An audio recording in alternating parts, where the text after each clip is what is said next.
بسم الله الرحمن الرحیم. سلام علیکم و رحمت الله. علیکم السلام. یه آیه داریم تو قرآن میگه ثم السبیل یسره، یعنی خدا تابا رو وا میکنه. فسنیسره للیسری، خدا کاراتون تاب داره، تابش خدا وا میکنه. گاهی خدا تابا رو وا میکنه، گاهی هم خدا هی بیکار رو پیچ میده.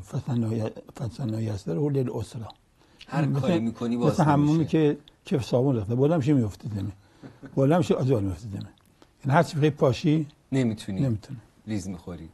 خداوند به هر کسی یه نعمتایی داده، به هر کسی یه نعمتایی داده. نعمتایی هم خدا به من داده. اول نعمتی که همه ما باید توجه داشتیم نعمت مادر و پدره.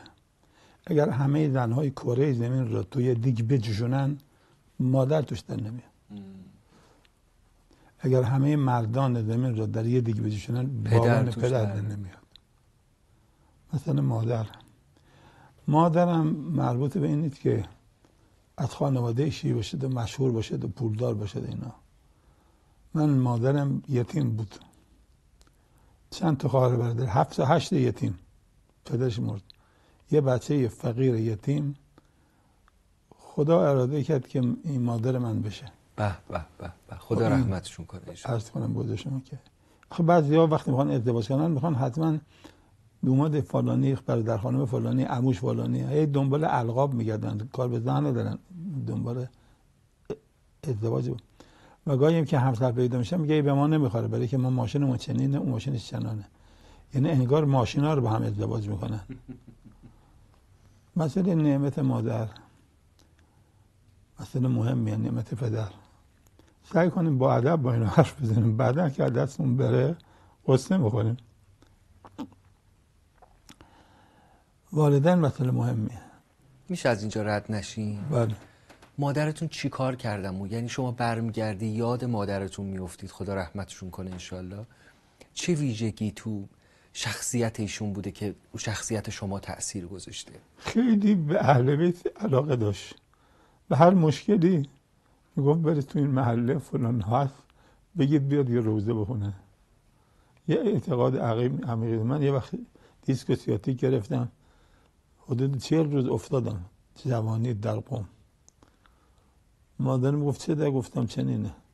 گفت یه کسی بگو بیاد یه توسلی پیدا کنه. وقتی آوردمش شروع کرد توسل پیدا کردن، مادرم به این آقای روزخو گفت یه لحظه وایسا.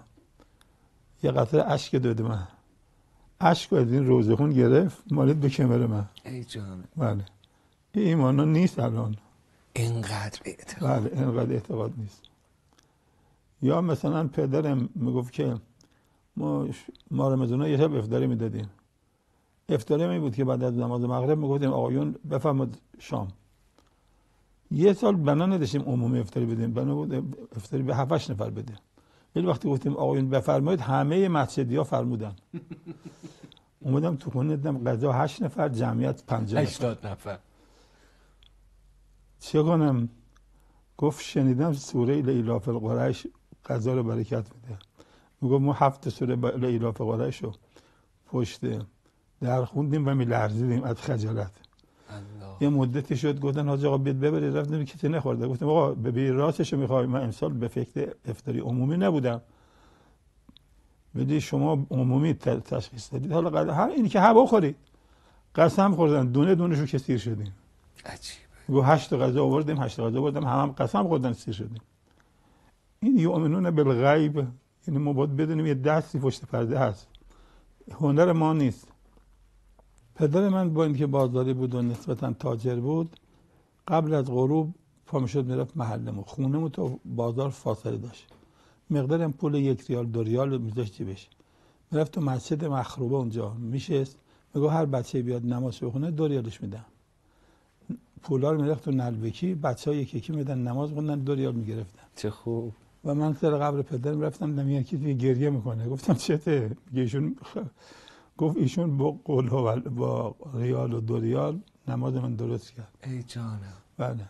رحمت الله علیه. اصلا این دعاها رو ما غافل میدش. بابای من تا حدود 45 سالگی بچه دار نشد. خیلی ناراحت بود و بالاخره مقداری فرش دستبافت کاشو قدیم داشت، فروخت و با ماشین، هواپیما نبود، با ماشین رفت مکه و در مکه گفت خدای ابراهیم 100 ساله از تو بچه خواسته، من 45 سالم شده بچه دار نمیشم، تو رو به حق کی به من بچه بده. و گفت بچه من میخوام مبلغ دین بشه.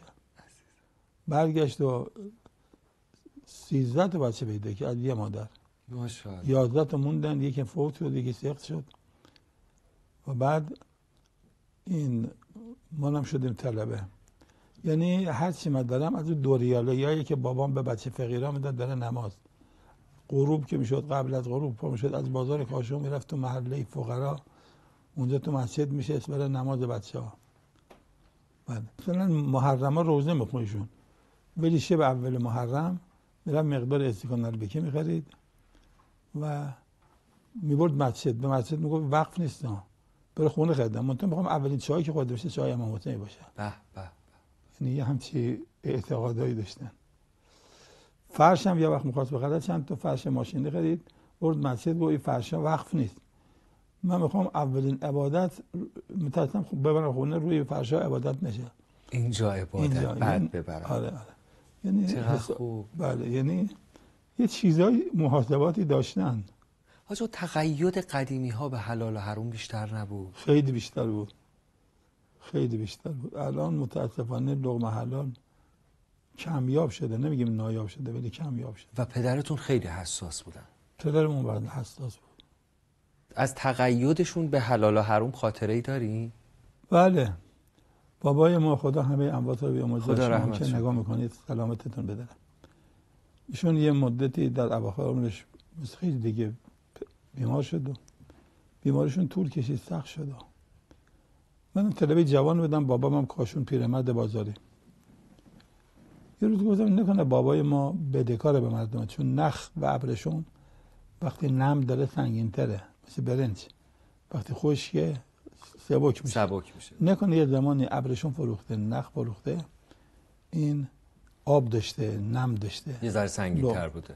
پا شدیم از کاشون، به احدی هم نگفتم، کاشون و قم یه سطر است، سوار شدیم و رفتم قم و رفتم خونه آیت الله راستی و گفتم پدر من در حال جون کندنه، آخر عمرشه، بعد جون میکنه، من ناراحتم، نکنه بدهکار به حق الناسه. اینا رو گفتم و بعد هم رفتیم جمع‌کردن توسل، یا رفتیم کاشون. تا وارد کاشون شدم مادرم یک کلمه سواد بل نداشت، گفت محسن به من. گفتم بله. گفت رفته بودی قم؟ گفتم بله. خب به کسی نگفتم، به احدی نگفتم. گفت رفتی قم خونه آیت الله راستی؟ گفتم بله. گفت رفتی گفته بابام ابرشون فروخته نم داشته. ما نمیگی؟ گفتم نه چی میگی؟ چی میگی؟ گفت خوابیده بودم، خواب دیدم بابا یه چوب دست گرفته میزنه به تو. میگم محسن آبرو منو فلوهای راستی ریخته، رفته گفته ابر شما که فروختم نم داشته و من یه پولی میدم رد مظالم که اگر بدهکارم بدم. مکی ابر شما آبدار به مردم فروختن؟ مکی نون حرام؟ میگفت چوب دست گرفته و میزد به تو که از خواب بیدار شدم دیدم تو عقب اومدی. یعنی یه خبرای هست، ما خیلی گوشمونو، همین آب گلی که میریزه سر مردم حق الناسه، ای تو گاز میدید آب لجن میپاشه به مردم حق الناسه، بوق بیجا حق الناسه. خب دل خود نربزنید، از تو ماشین شدیم بوق میزنیم همسایه چند نفر خواب بیدار میکنه که حال نداریم پیاده شیم دل خونه رو بزنیم. تمام این ظرافت ها و لطافت ها. معلم کم درس بده، مدیر و مدرسه و مربی کم درس بده. خود بنده میرم منبر میتونم 4 تا حدیث بخونم، 3 تا حدیث بخونم، کمش بگذارم. خدا در بده کم فروشی گفته ویل للمطففین، مطففین کم فروش. بعد از ویل للمطففین میگه که ان کتاب الفجار، اینا که کم فروشی میکنن فاجرن، فاسقن. بعد میگه ویل یومئذ للمکذبین، اصلا اینا کافرن. یعنی انسان لقمه حرام آدمو فاجر میکنه، فاجر آدمو کافر میکنه، کافرم که دیگه چی میشه. یه مقدار باید مواظب باشیم در درآمدها. نمیدونم، من خودم این حرفا رو میزنم، واقعا از خودم هم شرمنده هستم. خب از اون افراد تاثیرگذار، پدر، مادر، دیگه کیا بودن؟ خداوند هدیه کرده من شخصی رو به نام آقای حسین مشرقی. طلبه بود این با ما رفیق شد، 10 سال از من سنش بالاتر بود. از 14 سالگی ما تو دست ایشون بودیم تا 24 سالگی. 10 سال از این طلبه حرام که ندیدم، مکروه هم ندیدم. عجیب. مکروه ازش ندیدم توی 10 سال. ایشون هم مدرس ما بود اول کار، بعد هم شاگردی ما شد. اخیراً دیگه که آب یخ می‌برد زمستونا، آب داغ میکرد، لباسا منو میشست. یعنی هم معلم بود، هم مربی بود، هم خدمت میکرد. این نفر دوم بود که 10 سال آدم عمر حساسش شد با یه همچی آدمی. در قید حیاتن ایشون؟ نه خیلی مرحوم شدن. خدا رحمتشون کنه. خدا رحمت کنه. دیشبم به ما گفتن خانمش هم مرحوم شده. خدا همشون رو بیامرزه ان شاء الله. آدمایی دیدیم واقعا صبور، حلیم، مخلص. وقتی یخچال پیدا شد قبل از انقلاب، ما گفتیم یه یخچال بخریم. بعد گفتیم تو نامردی که تو خونت یخچال باشه، مثلا آیت الله فلان که استاد تو یخچال نداشته باشه. تو اگر مردی اول بار برای او یخچال بخر. حالا منم مرد نیستم، ولی اون لحظه به ذهنم آمد. رفتم در خونه آقا، گفتم آقا شما خانم دوباره از دنیا رفت ولی درس طلبه رو تعطیل نکرده. من این ارزش شما رو میخوام قدردانی کنم. قبل از اینکه برای خودم یخچال بخرم، میخوام اول یخچال برای شما بخرم، بعدم برای خودم. گفت اتفاقا ما تا دیروز یخچال نداشتیم. دیروز یکی یخچال برای ما آورد. بنابراین برو یخچال رو خودت نوش جونه. بله. از چیزایی که اثر گذاشت آیت الله مکارم بود، آیت الله عظمای مکارم. ایشون هم یه کار قشنگی کرد. گفت حوزه قم تعطیلی زیاد داره. اون زمان هم ایشون مرجع نبود. گفت بیایم از تعطیلات کم کنیم، خودمون یه بحث ویژه داشته باشیم. گفتیم یعنی چی؟ گفت چهارشنبه بعد از نماز مغرب حوزه تعطیله. پنجشنبه صبح هم اول آفتاب حوزه تعطیله. 1 ساعت و نیم شب، 1 ساعت و نیم صبح، 2 تا 1 ساعت و نیم از تعطیلات کم کنیم، یه تفسیر بنویسیم. ما 10 تا طلبه بودیم، 5 تا از دنیا رفتن، خدا رحمتش کنه. خدا رحمتش. و تفسیر نمونه از اون تعطیلاته. یعنی هفته 3 ساعت کم کردیم، یه دو تفسیر نمونه نوشتیم که به 10 ها زبان ترجمه شده و میلیون ها چاپ شده. از ازدواجتون میگی برای ما؟ ازدواجمون مثل باقیا محلیه‌مون خیلی ساده بود. خانم ما با ما راه آمد. خیلی وقتا بود توی ایشون تنها تو قم می‌داشتیم، میرفتیم مسافرت. تبلیغ. یه زن با 2 تا دختر تنها تو قربت. و به هر حال اگر کار ما ثواب داشته باشه حتما همسر ما شریکه. با سختی هم زندگیتون رو شروع کردین دیگه، یا اینکه نه پدرتون بازاری بود هواتون رو داشت؟ سختی. مثلا بالاترین سختی من این بود که به جای انگور دونه انگور می‌خریدم. خوشم بخرم با دندون کنم بخورم. گفتم از اول دندون بخرم. کلی عزوتره. این مثلا آخرین درجه فقر ما بود. طوری ندادن دونه انگور. یه خاطره تو حرم امام رضا گفته بودین رفتین اونجا به حضرت نونوایی دیر میشه. نونوایی. اینا مردم شنیدن. حالا بگید الان. با حاجی خانم که تازه عروس شده بود و با هم رفتیم مشهد، بنا بود پول برام بفرستن، نشد بفرستن. حالا یا تقصیر یا قصور. زیادم موندین اونجا؟ بله، می‌خواستیم تابستون بمونیم مشهد. اونجا موندیم و یه شب اومدیم خونه. حاجی خانم گفت که برو یه نون بگی بیار. نونم 1 تومن بود اون زمان. 1 تومن هم نداشتم. گفتیم حالا بریم نسیه میکنیم. رفتیم تو سب نونوایی وایسیدیم، گفتیم حالا اگر ایشو اگر قبولت ندارم چی؟ چون برای علامه جعفری کار پیش اومد. میگه رفتم برنج بخرم. گفتم این نیم کیلو برنج بده، پولش فردا. گفت تو که فردا پولش میدی، فردا پلو بخور، لازم نیست بخور. گفت برنج رو ریخت و گونیش. الله. گفتم حالا اگر گفت آقای غلطی پول نداری نون نخور. فکر کردیم چه کنیم؟ گفتیم بریم خونه یه چیزی بعد بریم بفروشیم. رفتیم خانواده‌مون یه سجاده داشت. اینو تا کردیم زیر عبا که برم بیرون رو 1 تومن بفروشم یه نون بخرم.